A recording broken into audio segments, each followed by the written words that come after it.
سالم بن عبداللہ نے اپنے باپ عبداللہ بن عمر رضی اللہ تعالیٰ عنہ سے روایت کیا ہے کہ رسول اللہ صلی اللہ علیہ وسلم نماز شروع کرتے وقت اپنے دونوں ہاتھوں کو مونڈھوں تک اٹھاتے، اسی طرح جب رکوع کے لیے اللہ اکبر کہتے اور جب اپنا سر رکوع سے اٹھاتے تو دونوں ہاتھ بھی اٹھاتے، اور رکوع سے سر مبارک اٹھاتے ہوئے سمع اللہ لمن حمدہ ربنا ولک الحمد کہتے تھے۔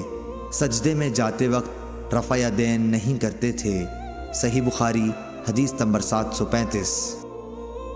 سالم بن عبداللہ بن عمر نے عبداللہ بن عمر رضی اللہ تعالیٰ عنہ سے خبر دی، انہوں نے بتلایا کہ میں نے رسول اللہ صلی اللہ علیہ وسلم کو دیکھا کہ جب آپ نماز کے لیے کھڑے ہوئے تو تکبیر تحریمہ کے وقت آپ نے رفع یدین کیا، آپ کے دونوں ہاتھ اس وقت مونڈھوں تک اٹھے، اور اسی طرح جب آپ رکوع کے لیے تکبیر کہتے اس وقت بھی رفع یدین کرتے، اور جب رکوع سے سر اٹھاتے اس وقت بھی کرتے۔ اس وقت آپ کہتے سمع اللہ لمن حمدہ، البتہ سجدے میں آپ رفع یدین نہیں کرتے تھے۔ صحیح بخاری حدیث نمبر 736۔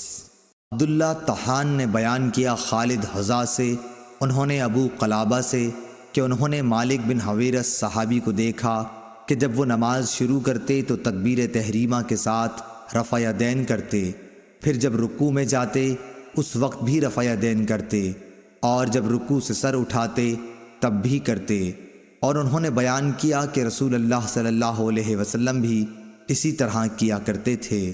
صحیح بخاری حدیث نمبر 737۔ عبداللہ بن عمر رضی اللہ تعالیٰ عنہ نے کہا کہ میں نے نبی صلی اللہ علیہ وسلم کو دیکھا کہ آپ نماز تکبیر تحریمہ سے شروع کرتے اور تکبیر کہتے وقت اپنے دونوں ہاتھوں کو مونڈھوں تک اٹھا کر لے جاتے، اور جب رکوع کے لیے تکبیر کہتے تب بھی اسی طرح کرتے، اور جب سمع اللہ لمن حمدہ کہتے تب بھی اسی طرح کہتے، اور ربنا ولک الحمد کہتے۔ سجدہ کرتے وقت یا سجدے سے سر اٹھاتے وقت اس طرح رفع یدین نہیں کرتے تھے۔ صحیح بخاری حدیث نمبر 738۔